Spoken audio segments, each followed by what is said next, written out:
Hello, my name is Taryn Haskamp, and I'm a proud Marine and Navy veteran and Viasat employee. My journey to the service started around 8 years old growing up in Michigan when I decided that I wanted to be President of the United States. I know, I'm canny that I'm standing here today. What a dream. My father, a Vietnam vet, was a school teacher, and my mother was a stay-at-home mom, which I'd say is the most underpaid CEO position out there. But that didn't leave me a real large college fund, sadly. So when a Marine recruiter offered me the opportunity to serve my country and get college paid for, I signed up that day. On 9/11, I was lucky enough to be part of 1st Marine Division and deployed to Iraq in 2003. After the Marines, I transitioned to the Navy as an intelligence officer, deploying multiple times to Iraq and Afghanistan. I thrived in the fast-paced environment of special operations. I also met my husband, Adrian, and now have the coolest twin boys. Deciding to retire after 20 years in the military was very difficult. I still wanted to serve my country, so I searched for a job where I could take the skills I learned overseas and apply them back home in America. That's why I joined Viasat, because its mission to connect the world through technology aligned with our philosophy in combat. The better our communication and connection to each other, the more united and successful we'll be as a team.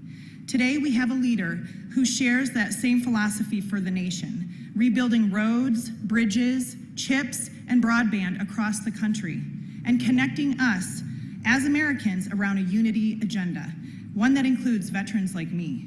On a personal level, I want to thank President Biden for signing the PACT Act so we can get the medical care that we need.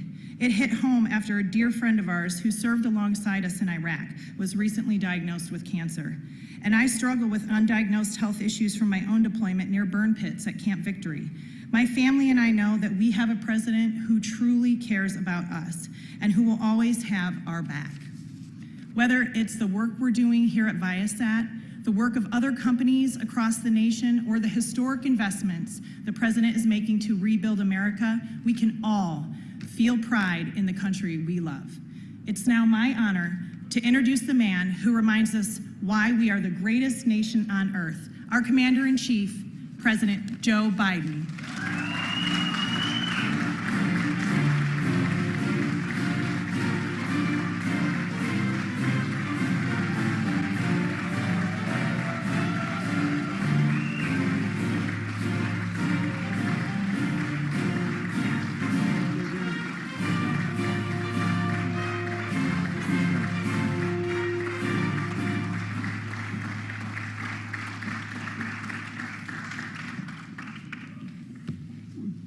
Darn, thank you very much for the introduction. And for the bad guys on the other side of the hedge, I mean, what's the story? I see the persons who own this operation or set it up. You guys are allowed to come on this side, you know. Anyway, thank you all very much. Thanks for the introduction and for your service and the service of your husband. I mean that sincerely. You know, I spent a fair amount of time, I guess I was in about 34, 35 times in Afghanistan and Iraq. And you were at Camp Victory where my son was at camp. His hooch was only about a couple hundred yards from that burn pit. And he came home with stage 4. He went as the healthiest guy in his division, not division, his regiment, and came home with stage 4 glioblastoma. So we owe a lot of folks. You know, a lot of you here are veterans of Iraq and Afghanistan. As I said, I visited both war zones as a senator and vice president a lot, and some godforsaken areas that you were assigned. And I watched you. I observed your incredible courage firsthand, not a joke. That's why you reinforced my belief that veterans are literally the spine, the very sinew of what America is. Not a joke. 1% of you serve and protect the other 99%. We all owe you. You know, I just met a few folks who work with Jill, my wife, First Lady. She started an outfit called Joining Forces when she was the First Lady to make sure that we took care of the military families while the people were deployed. What people don't realize is a whole lot of folks were deployed in those two wars who were in fact not career military. National Guard, we had a significant number of National Guard, almost at one point 50% of the fighters in National Guard. And you know, there are a lot of empty dinner tables at night. At least when you're on a base, you're with other people who know what you're going through. But most people had no idea that the National Guard captain or corporal was in fact deployed. And she started this outfit too in the state of Delaware, my wife's, to say, convince people that they should reach out because, you know, the only kid in school who his dad doesn't show up is the kid whose dad's deployed. No one knows it. And so she started a process where she got all the schools, and not only Delaware, then across the country, to begin to say, point out the fact that their mom or dad was deployed. It makes a difference. They're not looking for it, but it makes a difference is knowing people know. Knowing people know. To all the veterans here and your families, as I said, we owe you. I've said many times before, we have many obligations to the country. We only have one truly sacred obligation, and it's a sacred obligation. It's to prepare those we send to war and care for their families and them when they come home. That's a sacred, we have a lot of obligations, but that's a truly sacred obligation that crosses party lines, crosses ideology, crosses everything. And you know, and that's what today's about. It's good to be here in San Diego County with Mayor Gloria and the County Chair Fletcher, and Congressman Scott Peters is a good friend and a great partner for my administration, especially helping reduce the cost of drugs as well as taking care of vets. Scott, your district is lucky to have you. And I want to thank Congressman Mike Levin. Stand up, Scott. Stand up.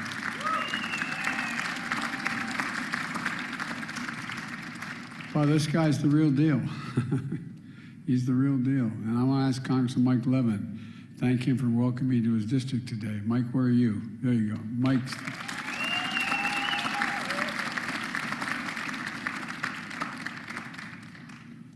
Mike and I have a lot in common. We both married way above our station.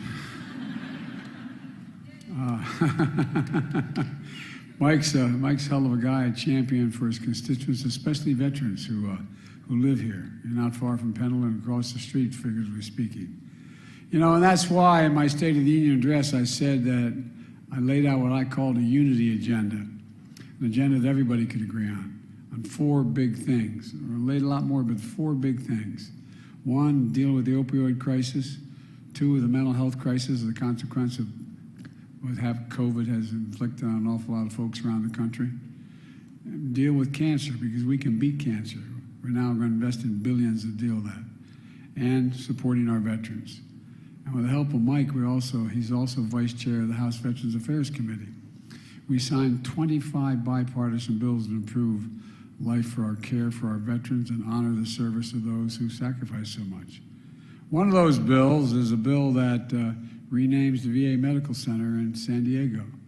And it renames it Captain Jennifer Marino, Army nurse who died while rendering aid under fire for an injured ranger in Afghanistan. A lot of you been to Afghanistan. I've been to every part of it. It's a godforsaken place. It's a godforsaken place.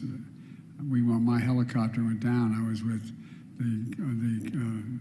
the commander as well as a couple snipers and a guy named Hagel, who later became the Secretary of Defense, and a guy named Kerry, Secretary of State. And they wanted to see where bin Laden had escaped through the mountains up in the Upper Konar Valley. So the Upper Konar Valley is nothing but rock, straight rock. There's no vegetation at all. Some of you have been there. And our helicopter went down in a snowstorm. We found a place to land that was an old path. And it was lucky that we had such great pilots. And it wasn't more than 10 feet beyond the width of the blades of the helicopter we were in. And there's a picture of us standing in front of the back of the helicopter, the wash of the helicopter to stay warm. We could hear F-15s fly over for proof of life. And then we got a photograph later. There were a group, Delta Force, chasing the Taliban 2,000 feet above us, carrying 60-pound packs. And I'm thinking to myself, God almighty, what these guys do. And then when they couldn't get down, they said, we're going to have to get down, cross, just go up about the height of the building at a grade about, I guess, I don't know, 30%. And we're struggling like hell to get up this shale, just to get over top of all of us. We thought we were in pretty good shape. I'm thinking to myself, those guys are a couple thousand feet above us. Anyway, I just think that we have I don't think I know, we're the finest military in the history of the world. Not a joke, the history of the world.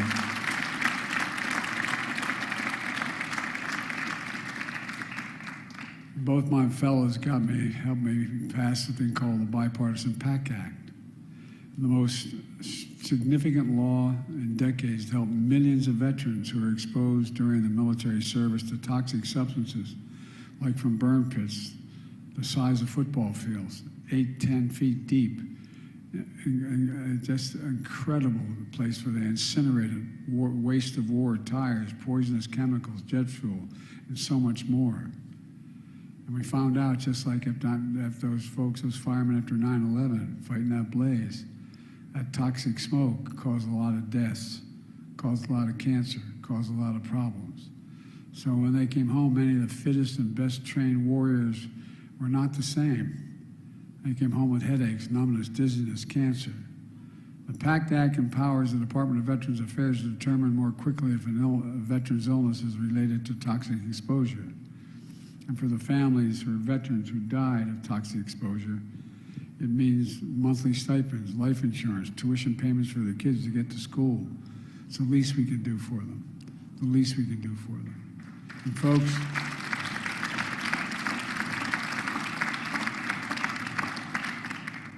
and I know some of you are even seeing whether or not you qualify or whatever you have. Anyway, I won't go into it, but it's tough stuff, but we have an obligation. And the way the American Rescue Plan that I signed with Mike's help invested $17 billion in the VA, Veterans Affairs, mental health, and suicide prevention. As a lot of the veterans here know, more vets are dying on a daily basis, monthly basis from suicide than in war. More are dying from PSD than in war. It was averaging 21 a month. And guess what? You know, some of you are vets know you'd have a family member call and say, he got to come in, he needs help, he needs help. And I said, we can't do it right away. Can you come in 3 days? That ends. That ends. They've got to be seen immediately, because it's literally life and death for an awful lot of folks. Folks, the reason we're here today is because of another law that I signed with Mike's help, and it matters for our economy and national security of our veterans. It's called the CHIPS and Science Act. It's a groundbreaking law that's going to build the future here in America, here in America. I'm here at Viasat today because when it comes to supporting veterans and winning the economic competition of the 21st century, this is the outfit you want to be with. You've been wonderful on both counts. You've been wonderful on both counts. It was started in 1986 by 3 friends, Mark, Steve, and another Mark in a garage. You all do a hell of a lot in garages out here. You know what I mean? It's amazing. I don't know. Everything starts in a garage. That's why I wanted to move to San Diego, buy a garage. But literally, they started. Now it's a multi-billion-dollar company with thousands of employees, and over 700 of those employees are veterans. This company's been really reorganized nationally, recognized by the Department of Labor as a leading workforce place for veterans. And look, you're building satellites, communication network, powering everything from high-speed internet for homes and businesses to in-flight movies and commercial airlines and airplanes. A system that tracks cargo in real time, trucks at sea and ports. And you also equip plane I fly in, Air Force One.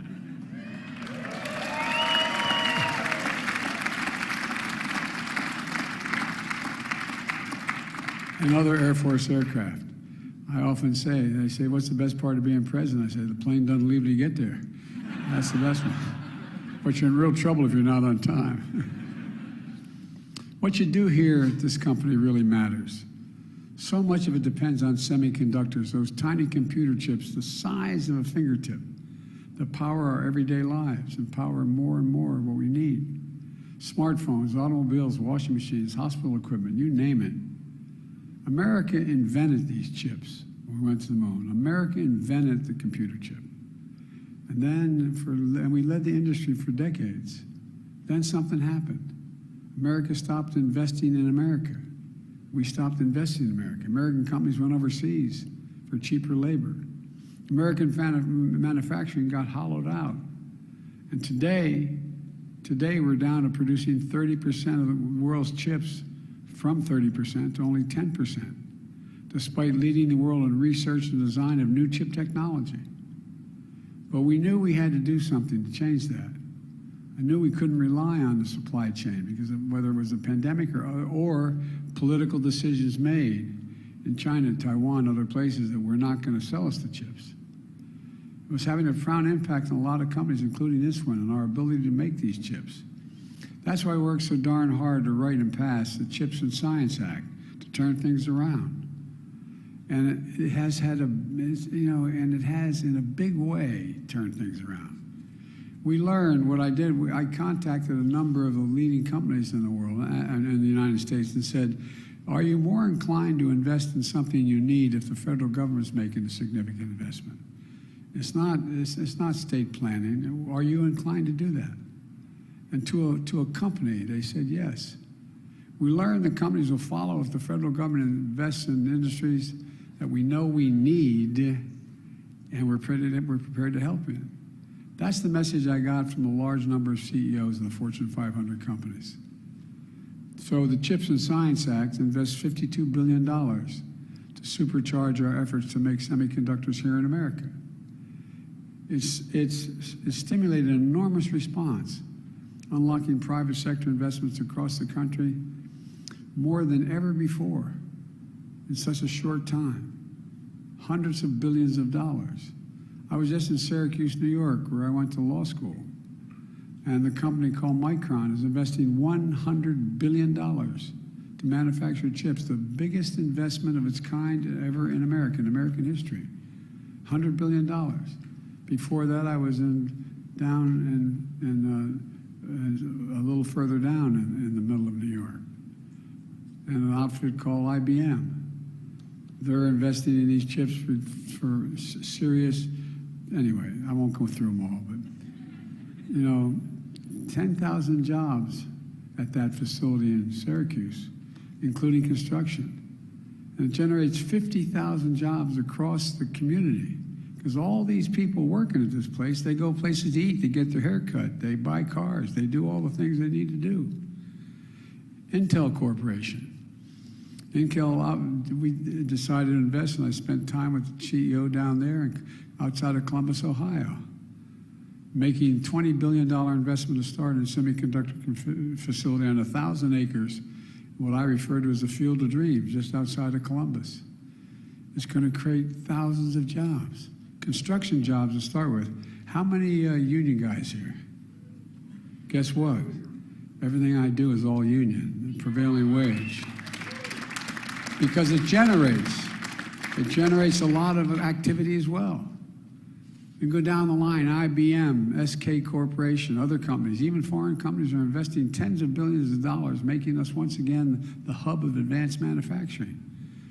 And where is it written that America can't be the leading country in the world for manufacturing? What the hell happened to us? Well, now, just since I've been president, we've created 700,000 new manufacturing jobs thanks to those two congressmen. Not a joke. The fastest rate in 40 years. And here's the big difference. Instead of us sending jobs overseas because the labor is cheaper and buying the product at home from there, We're sending American products overseas, and they're buying them. That's why our trade deficit is so enormous. We're making enormous progress. We are once again supplying the world the things they need. That's why the economy is changing.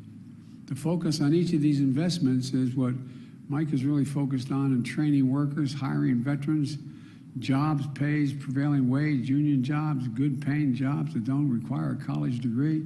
Intel says the average pay for their running their factories, and they're employing thousands of people.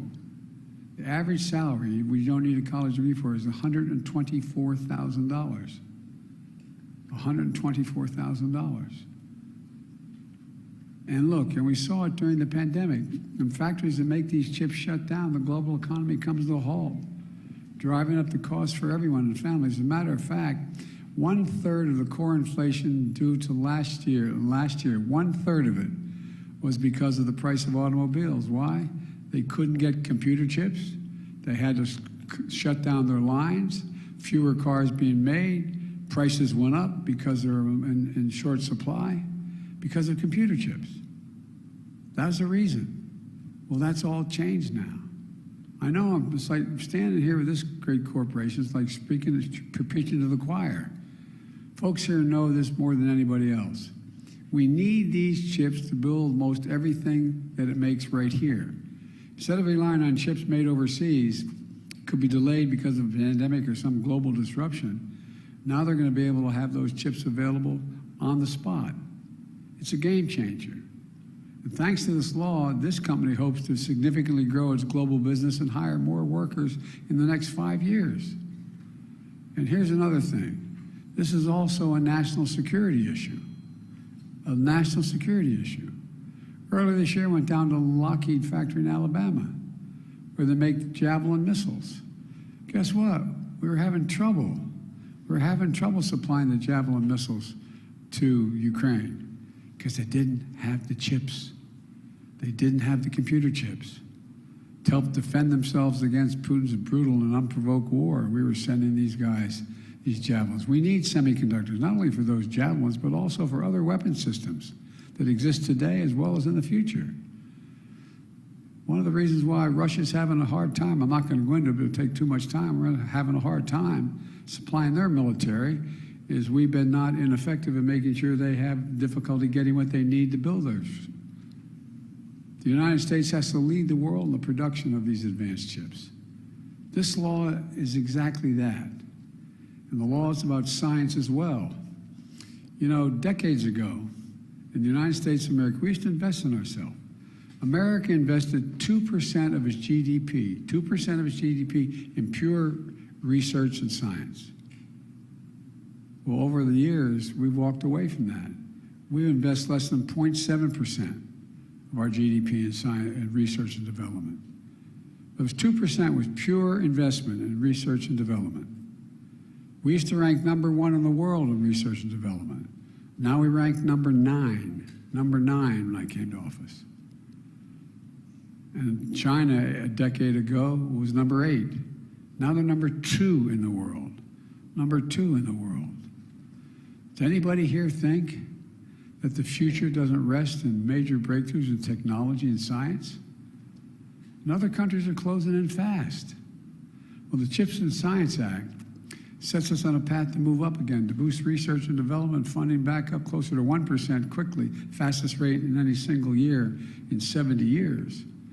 But there's another law that we got that really matters because of both these guys that helped me get done. We finally decided we're going to move up from being ranked number 13 in the world in infrastructure. The United States, 13 in the world, to back to number 1. Ask any business leader, and there are many of you in this audience, what's the one most important factor in considering where you're going to decide to invest and locate your factory? Well, it's whether you have a means to transport products around the world quickly, safely, and well. It's whether the employees have safe and thriving living places to live.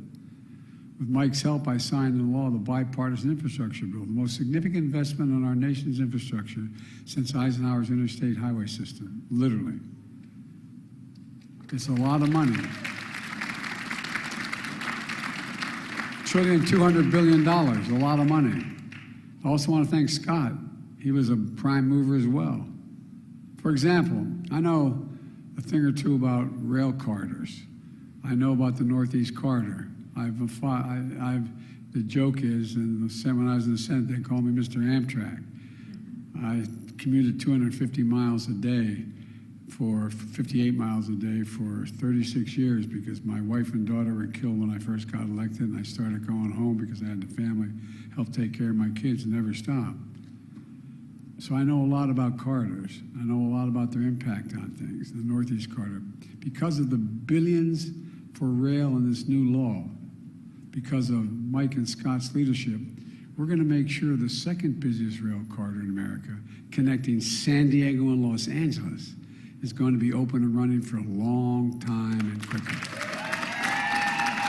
We have the money to get it done. We have the knowledge to get it done. Look, folks, I came here because it's an example of one of the bright spots we're seeing across the country, where America is reasserting itself. As simple as that. 10 million new jobs in 20 months. This morning I learned that we added another 261,000 jobs this month.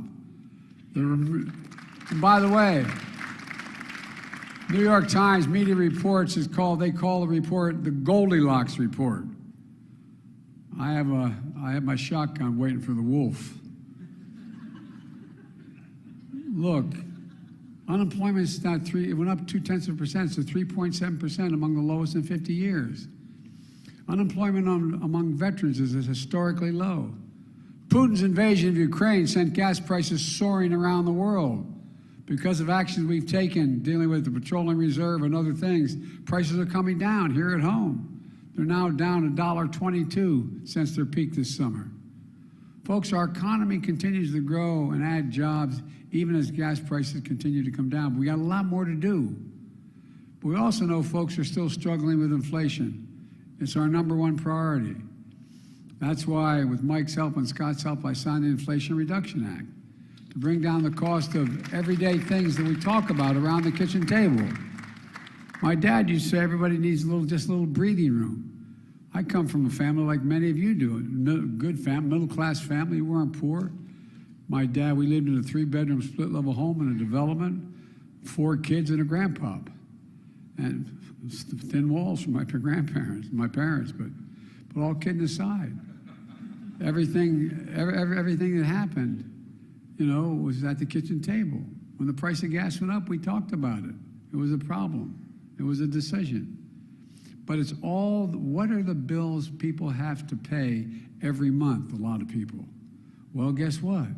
Every month, a lot of people have prescription bills they have to pay on a regular basis. Every month, they have health care premiums, energy costs, cost of heating their homes. And how much of that is critical to working and middle-class families? What can you do about it? Well, I'm working like hell to deal with the energy prices. I'm going to have a little, as I said, come to the Lord talk with the oil companies pretty soon. But here's the deal. Take prescription drugs. We pay the highest price for prescription drugs of anywhere in the world. The same exact drug made by the same exact company. That drug sold in San Diego and that drug sold in Paris is considerably cheaper buying it in Paris. Same company, same drug, same everything. So we decided, I've been trying to do it for a long time when I was a senator and vice president, take on big pharma. Been trying to do it for a long time. But this time, we beat them. The law gives Medicare the power now to negotiate lower prescription drug costs, just like it's given VA. The only outfit that couldn't negotiate prices was Medicare. VA Medicare does that. VA negotiates what they'll pay for a certain drug.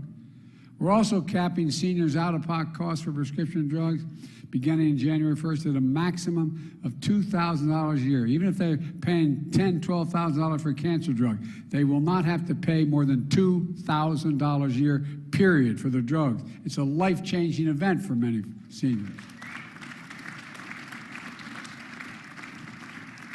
And by the way, the other thing is if Big Pharma continues to raise the price of their products above the cost of inflation without making a significant change in their product, guess what? They're now going to have to write a check to Medicare to cover the difference between what they charge and the price of inflation. Folks, you know, and by the way, last year, they raised the price of 1,200 everyday drugs you all take. 1,200 particular drugs. Faster than the rate of inflation and faster than any time in history. Beginning in January, that stops. We're capping the cost of insulin. Many of you know people who are dealing with insulin for diabetes. They pay somewhere between $400 and $700 a month. You know how much it costs to make it? I spoke to the guy who invented the insulin. He said he didn't patent it because he wanted it available for everybody. It cost $10. T-E-N, 10. Counting packaging, 15 bucks. So guess what? We capped the price at $35 instead of $400 because people are going to be able to take those drugs. And I'll bet you know somebody. I was in Virginia doing a town hall. A woman stood up and she almost started to cry in me. She said, I have 2 children. Both have type 1 diabetes. We have to split the insulin. I can't afford it. I can't afford the insulin.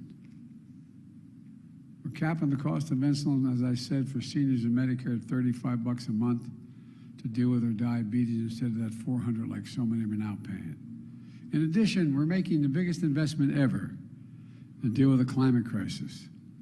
I know you all know there's no climate problem. I know you know that. That's why I spent a lot of time in Arizona, New Mexico, California, all through, flew up and down this state with your governor and those wildfires. I know that just happened. Come on. We finally got to the point where no one's denying that we have a climate problem. But I was able to get not all I needed, but $369 billion put in that bill.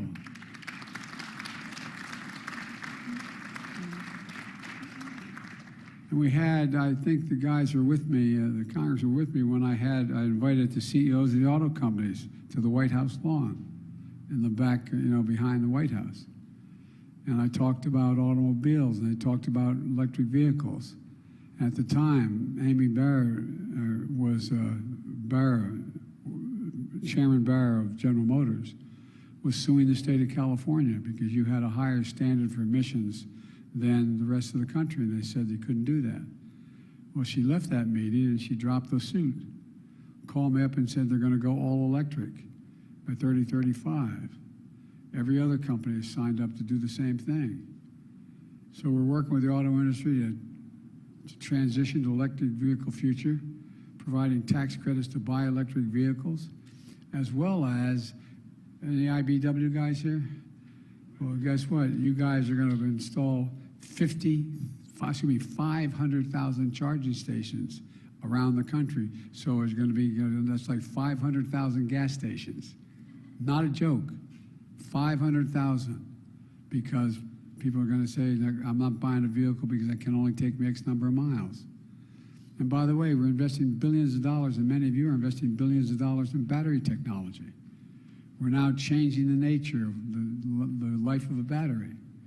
Folks, it's also now cheaper to generate electricity from wind and solar than it is from coal and oil. Literally cheaper, not a joke. And so we can accommodate that transition. I was in Massachusetts about a month ago on the site of the largest old coal plant in America. Guess what? It costs them too much money. They can't count. No one's building new coal plants because they can't rely on it, even if they have all the coal guaranteed for the rest of the existence of the plant. So it's going to become a wind generation. And all they're doing is going to save them a hell of a lot of money and using the same transmission line they transmitted the coal-fired electric on. We're going to be shutting these plants down all across America and having wind and solar. We're also providing tax credits to help families buy energy-efficient appliances, whether it's your refrigerator or your coffee maker. We're going to put solar panels on your homes, weatherize your home, things that save an average, the experts save a minimum of $500 a year for the average family. Look, we're doing all this while we reduce the federal deficit. I hear from my friends in the other team, that those big spending Democrats. Well, I inherited a gigantic deficit. This year alone, under our leadership and the help of my colleagues in the Congress, guess what? We cut the federal deficit this 1 year by $1.4 trillion, more than any time in American history. Any time. We cut the federal deficit in half, while doing all this. And last year we cut it by $350 billion. And we're going to reduce it further over the next decade by another $250 billion. Because I hate to say this, but if you're one of those corporations paying zero tax, that's over, man. You're paying 15% now. And look, the big part of that is because we're making sure the biggest corporations, and by the way, I'm a pro-corporate guy. I come from the corporate capital of the world. For all I know, you all are incorporated in Delaware. I don't know. Are you? More corporations are incorporated in Delaware than every other state in the union combined. And I got elected 7 times, so I'm not anti-corporation, but I am everybody pay their fair share. Look, the biggest corporation are going to have to pay a minimum 15%. Look, the bottom line is we made a lot of progress over the last 20 months to build the economy from the bottom up and the middle out instead of the trickle-down economics that failed us the last 40 years. And we just have to keep going, in my view, to bring down inflation while we keep the market strong, to help investing in ourselves. As president, I will not accept the argument that says that our problem is that too many Americans are finding good jobs. My father had come down from heaven and strangled me. Or that too many working people finally have dignity in the working place. Or that our largest, most profitable corporations shouldn't have to pay their fair share in taxes. I'm going to continue to work for economy built from the bottom up and the middle out. Let me close with this. I know it's been a rough 4 or 5 years for an awful lot of people in the country. So many small businesses went out of business. So much has happened. Many folks are still struggling. But like I said, there are bright spots where America's reasserting itself. Look around at all of you and our nation veterans. I've never been more optimistic about our future. The young people in this country, from 18 to 30, they're the best educated, least prejudiced, most engaged generation in the history of America. Look, our best days are ahead of us. They're not behind us. You just remember who in the hell we are. We're the United States of America. There's nothing, I mean it, there's nothing beyond our capacity, nothing beyond our capacity if we work together. We're the only nation in the world that's come out of every crisis stronger than when we went in, and we're going to do it again. So God bless you all, and may God protect our troops. Thank you, thank you, thank you.